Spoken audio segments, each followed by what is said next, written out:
श्रीलंका के पानी में ड्रैगन का ये कैसा खेल, जानिए भारत चीन युद्धपोतों की मौजूदगी के मायने। भारतीय और चीनी युद्धपोत सोमवार को एक ही समय में श्रीलंका में डॉक किए गए। भारतीय नौसेना का गाइडेड मिसाइल विध्वंसक INS मुंबई और चीनी विध्वंसक हेफेई और वुजहेशान और किलियानसान एक साथ श्रीलंका में डेरा डाल चुके हैं। ये घटना इसलिए महत्वपूर्ण है क्योंकि अगले महीने श्रीलंका में राष्ट्रपति चुनाव होने वाले हैं। श्रीलंका में भारत और चीन के रणनीतिक हितों में टकराव देखने को मिल सकती है। शीत युद्ध का जुड़ा है इतिहास। शीत युद्ध के समय से प्रमुख राष्ट्र श्रीलंका में अपनी नाक घुसाते रहे हैं। इसका नतीजा है कि यह द्वीपीय देश अक्सर रणनीतिक रूप से ठंडा पड़ जाता है। भारत कभी भी अमेरिका के जरिए श्रीलंका में US रिले स्टेशन की जगह हासिल करने से खुश नहीं था। ऐसा माना जाता है कि अमेरिका को इसकी आवश्यकता थी ताकि भारतीय महासागर के समुद्री मार्गों पर नजर रखी जा सके। उस समय सोवियत नौसेना पर नजर रखना मुख्य उद्देश्य था। इसे आज इंडो पैसिफिक थिएटर के रूप में वर्णित किया जाता है। नेवी के हब के रूप में उभरा श्रीलंकाई कई देशों के नौसैनिक दौरे के लिए एक केंद्र के रूप में उभरा है। इस रणनीति ने न केवल द्वीपीय राष्ट्र की भौगोलिक स्थिति का लाभ उठाया बल्कि कोलंबो को मल्टी अलाइनमेंट पोस्टर में ट्रांसफर करने में भी मदद की।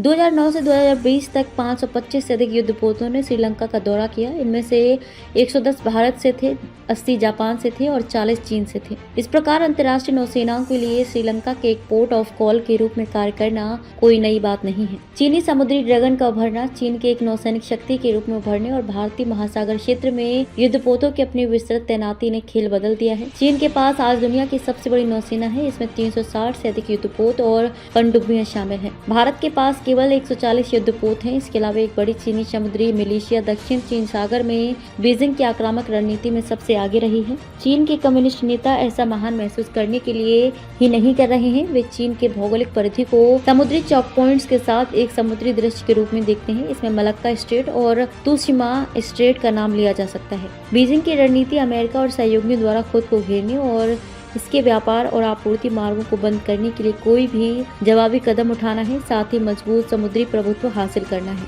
पड़ोसी देशों के सेज में चीनी घुसपैठ परिणाम स्वरूप चीन इंडो पैसिफिक के बड़े हिस्से में नेविगेशन की स्वतंत्रता और समुद्री संप्रभुता की सीमाओं को बढ़ा रहा है। ये फिलीपींस और वियतनाम जैसे समुद्री पड़ोसियों के विशेष आर्थिक क्षेत्रों में घुसपैठ कर रहा है। चीन कृत्रिम द्वीपों का निर्माण और सैन्यकरण कर रहा है। इसके साथ ही रिसर्च जहाजों की आड़ में जासूसी जहाजों की एक सीरीज तैनात कर रहा है। 2022 में श्रीलंका के हम्बनटोटा में चीनी रिसर्च जहाज युआन वांग 5 के डॉकिंग को याद करें। भारत ने अपने रणनीतिक रूप से महत्वपूर्ण इलाके में जहाज की उपस्थिति पर आपत्ति जताई थी। हालांकि आज चीन के पास अपने रिसर्च और सर्वेक्षण जहाजों के माध्यम से हिंद महासागर क्षेत्र में लगभग स्थायी उपस्थिति है। ये नौसैनिक संचालन के लिए उपयोगी महासागरीय डेटा की मैपिंग करते हैं।